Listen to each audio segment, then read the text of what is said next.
Fala galera, seja bem-vindo a mais um vídeo aqui no canal. Hoje a gente vai falar sobre um tema quentíssimo. Arthur Lira acabou de soltar uma bomba contra o Lula e entregou o jogo sobre Bolsonaro, depois de deixar a presidência da Câmara. Quer saber o que rolou? Então fique ligado porque o bicho vai pegar. Agora, quem tá hablando, como se fala, né, ô Josias, é Arthur Lira, que tá de saída da presidência e já tá dando seus sinais, prestes a deixar o comando da Câmara depois de 4 anos. Ele concedeu algumas entrevistas à imprensa nos últimos dias, falou que só uma reforma ministerial não vai salvar o governo, fazendo coro aí às críticas que a gente vem acompanhando do Centrão e da direita em relação ao governo Lula e até mesmo dos partidos aliados. Arthur Lira diz que existem partidos que estão menos representados e dão mais votos e que o governo tem que ajustar isso, se entender que a maneira de conseguir apoios deve haver arrumação de baixo para cima. Só em cima não vai salvar, não vai resolver. E ainda nessas conversas, nessas entrevistas, Lira diz que há um desencontro do governo com o próprio governo em algumas áreas. Falou que está faltando sintonia no governo Lula. E ele foi questionado ali se ele aceitaria algum ministério, o Ministério da Agricultura, como alguns estão falando. Ele disse, Arthur Lira disse que não tem respostas para algo que nunca foi conversado. Então, meio que desconversou. Mas falou também aí sobre o futuro político, falou sobre Bolsonaro. Ele falou, olha, hoje nós temos Lula e Bolsonaro como únicos candidatos da esquerda e da direita. É assim que eu vejo. Bolsonaro está tão inelegível quanto Lula esteve preso em 2018. A nossa Constituição traz brechas, a decisão de apoiar um ou outro precisa ser muito amadurecida. Como é que você entende aí esse recado do Arthur Lira, Josias? O Lula virou saco de pancada, né? Agora entrou na fila o Arthur Lira. Véspera de deixar o trono, aí vem o soberano da Câmara e concede 2 entrevistas. Numa, ele falou para o Globo, e aí ele ressuscita um cadáver político. Hoje temos o Lula e o Bolsonaro como únicos candidatos de esquerda e da direita. Para ele, o Bolsonaro tá no jogo. Bolsonaro está tão inelegível quanto o Lula estava preso em 2018. Então, o Arthur Lira, a qualquer momento, para ele, o Bolsonaro pode se credenciar para disputar a eleição presidencial. E na conversa com o jornal Valor Econômico, ele tratou o projeto Lula 2026 como um Titanic. Está na rota do iceberg. Ninguém embarca em um navio se sabe que ele vai naufragar. Então, o Arthur Lira ele tá se referindo ao governo Lula como um governo em fase terminal. Ele diz que o Lula 3 está chegando à metade do mandato, à metade final do mandato. Fraco, muito fraco, fraquíssimo. Aí ele fala, muito interessante a frase do Arthur Lira, o governo não aguentou um tapa do Nicolas Ferreira.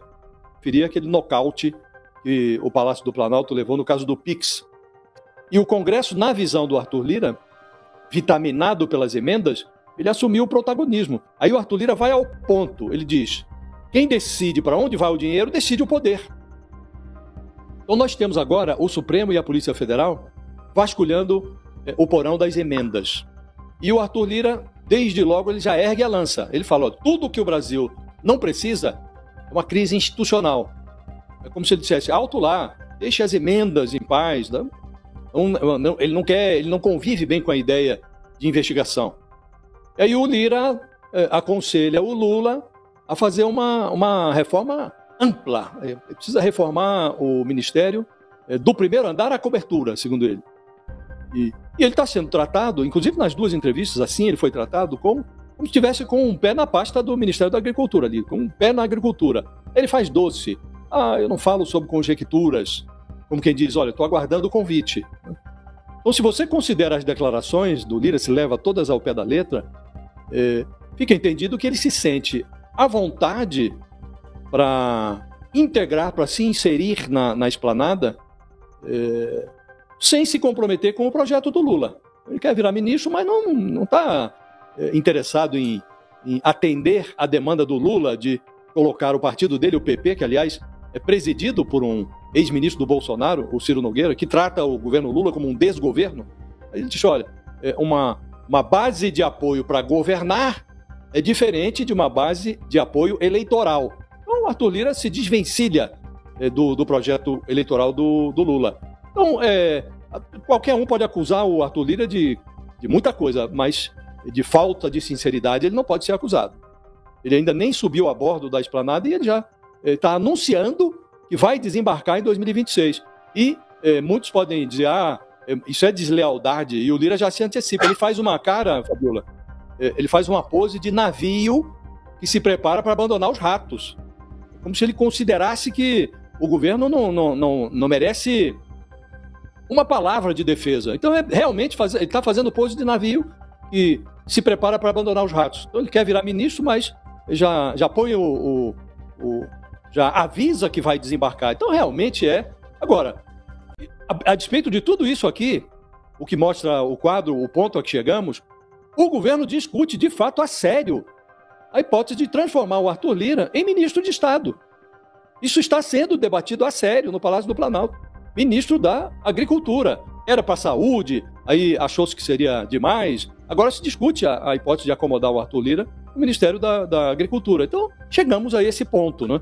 Chegamos a esse ponto. Agora, quem se espantou com as palavras ditas nos últimos dias pelo Gilberto Kassab, pelo Marcos Pereira, que é o presidente lá do Republicanos, agora, com essas palavras aqui do Arthur Lira, fica claro mesmo que criou-se no Brasil um tipo muito curioso, inusitado de governismo.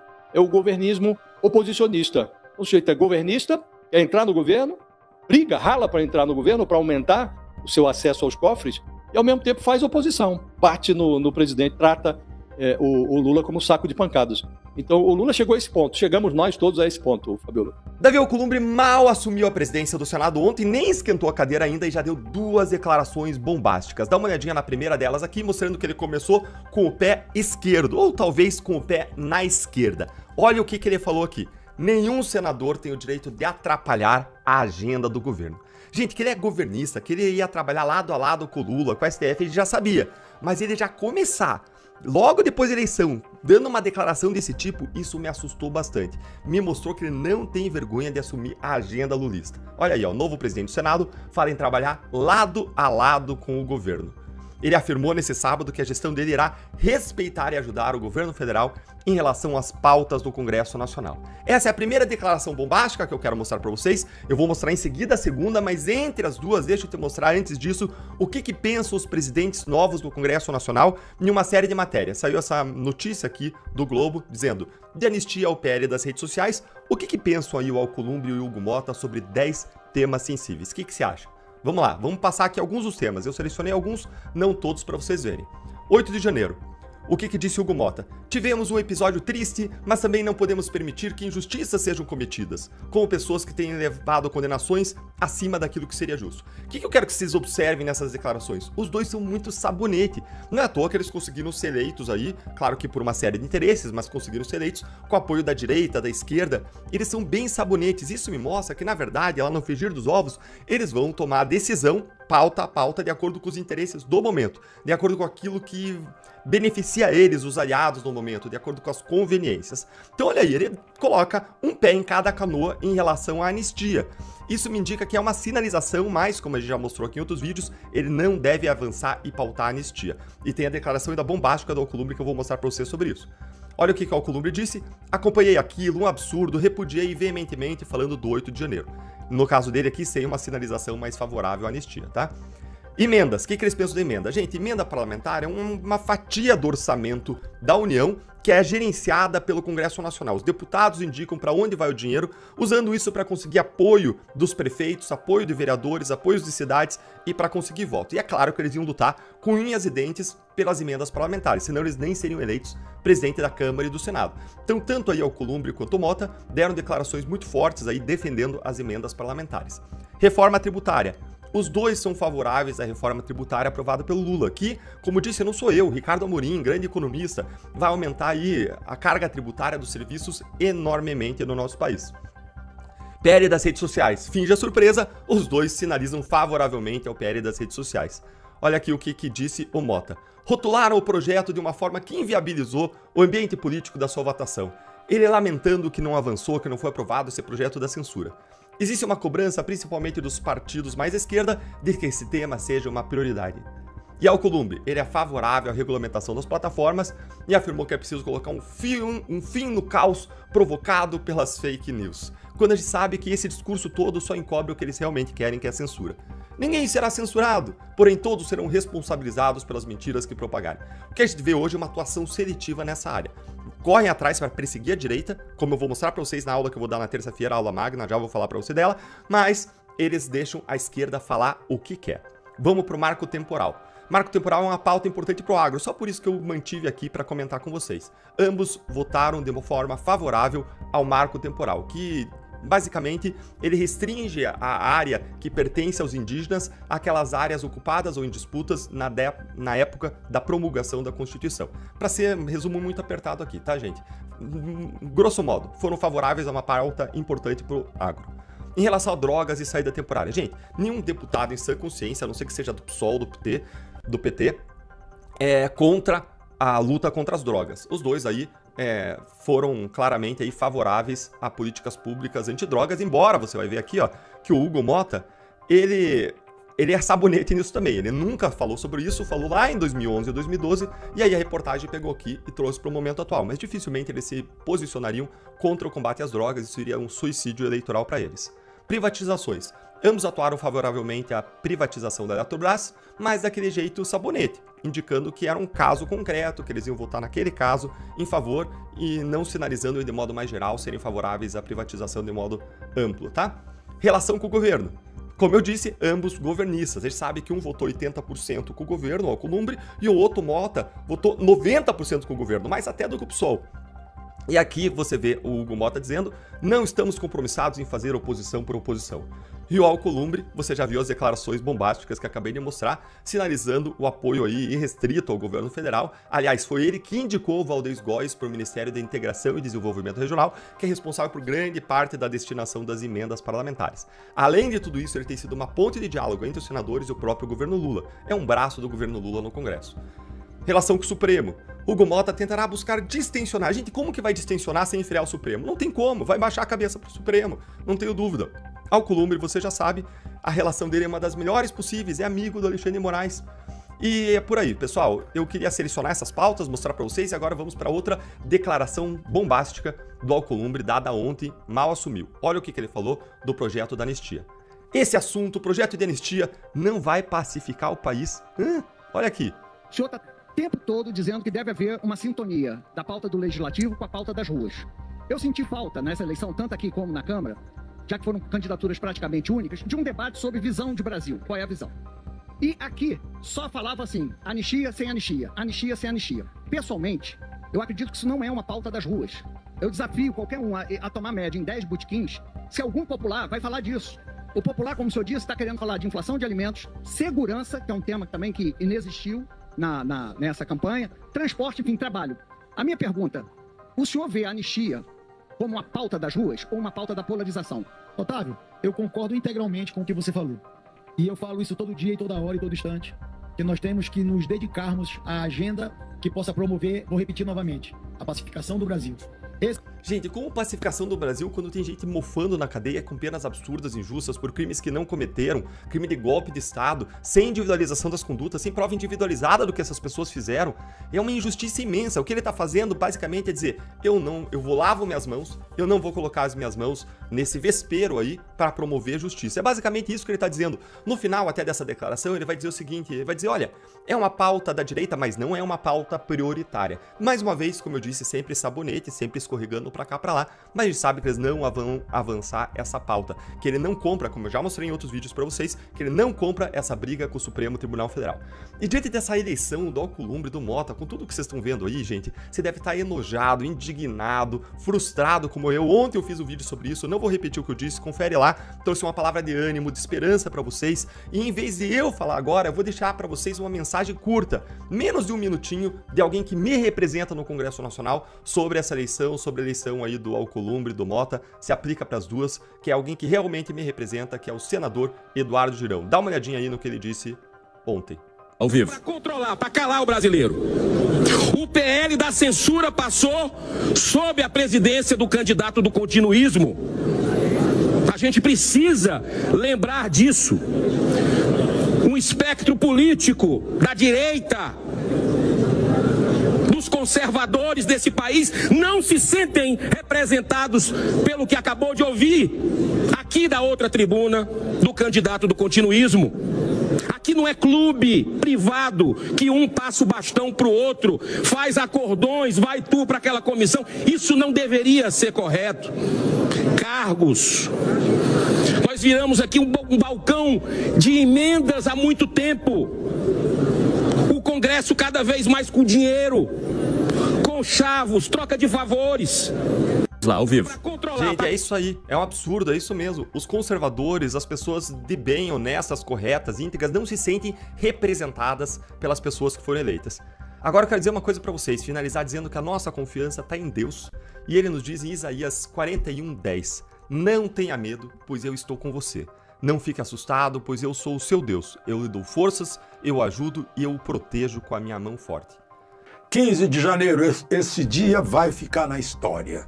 Um tsunami democrático, um tsunami de democracia, uma onda imensa de democracia, quase direta, lavou a alma do Brasil. Foi a demonstração mais clara da ágora digital. É como se 225 milhões, não tem isso no Brasil, mas o Nicolas conseguiu em 2 dias 225 milhões de visualizações. Eu estou falando em números de agora, né? 6:30 da tarde, 18h30. Cresceu mais de 2 milhões de seguidores no Instagram. Ele hoje está no Instagram mais que o Lula, acima do Lula. Ele está com 13 milhões e 400 mil, se não me engano, né? E Lula está com 13 milhões e 300 mil. Já passou até o presidente da República. Mas, enfim, voltemos. O caso do Pix. O que eu vi foi um referendo digital. Parece que o deputado Nicolas Ferreira, do PL, convocou a nação para se manifestar sobre uma fiscalização que cairia sobre os mais pobres. Sobre 40 milhões de informais, dizem que o número de informal é esse, né, que vão ficar sujeitos, ou não, né, dependendo da movimentação, a declarar imposto de renda. E pagar imposto de renda e pagar multa por não ter declarado. Não é taxação, não é tributo sobre o PIX, que eu acho que não pode ser criado numa instrução normativa da Receita Federal, teria que ser criado no Congresso Nacional, né? Mas, enfim, e ele alertou para isso e pediu, em 4 minutos, e pediu que a nação perguntasse por que as estatais que davam lucro agora dão prejuízo. Por que não há transparência de gastos de pessoas públicas, da Presidência da República, as grandes autoridades, do Supremo, para saber o que eles estão movimentando, enfim, em nome da nação brasileira, para prestar serviços à nação. Eles fazem parte do Estado e são prestadores de serviço à nação, para isso que existe o Estado. Bom,